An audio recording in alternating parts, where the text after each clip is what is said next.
আমি ডক্টর হরিস্বামী দাস, শোভানগর উচ্চ বিদ্যালয় মালদার একটি স্কুলের প্রধান শিক্ষক। আগামী 29শে জানুয়ারি মাননীয় প্রধানমন্ত্রী যে পরীক্ষা পে চর্চা অনুষ্ঠিত হতে চলেছে।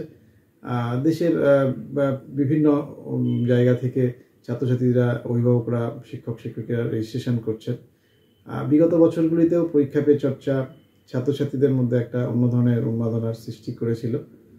এটা একটি কিভাবে স্ট্রেস ফ্রি লাইফ লিড করতে পারে ছাত্রছাত্রীরা, এবং পরীক্ষা মানে বছরের পরীক্ষাগুলি যে তাদের জীবন মৃত্যুর মতন একটা বিষয় সেটা নয়, তো সেইটাকে কি করে অতিক্রম করতে পারে তারা, এবং ছাত্রছাত্রীরা তাদের ডাইরেক্টলি প্রধানমন্ত্রীর কাছে প্রশ্ন রাখতে পারে, এবং কিভাবে সেই তাদের পার্টিকুলার সমস্যাগুলো থেকে তারা বেরিয়ে আসতে পারে। শুধু ছাত্রছাত্রীরা, অভিভাবক শিক্ষকরাও প্রশ্ন রাখতে পারে।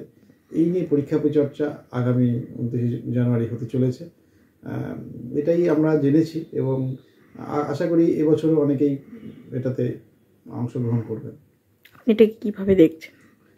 আমি এটাকে খুব পজিটিভলি দেখছি, এই কারণে যে ছাত্রছাত্রীরা তারা ডাইরেক্টলি প্রধানমন্ত্রীর সঙ্গে ইন্টারেক্ট করতে পারবে, এটা সব থেকে বড় বিষয়। এবং মাইগভ অ্যাপে যে কম্পিটিশানগুলো হচ্ছে সেগুলোতে তারা যদি ভালো মতন ভাবে সেই পরীক্ষাগুলো দিতে পারে, তো তারা প্রধানমন্ত্রীর সঙ্গে ডাইরেক্টলি মিটও করতে পারে। এই যে অপরচুনিটি, এবং তাদের বিভিন্ন প্রশ্নগুলো, যে সমস্যাগুলো তারা সমাধান হয়তো করতে পারছে না, প্রধানমন্ত্রীর মতন একজন ব্যক্তিত্ব যিনি মানে দেশের একটা প্রশাসনের সর্বোচ্চ জায়গায় আছেন, তিনি যদি তাদের সমস্যাগুলো সমাধান দেন, তাহলে ছাত্রছাত্রীদের কাছে এটা অনেক বেশি গ্রহণযোগ্য হয়ে দাঁড়ায়।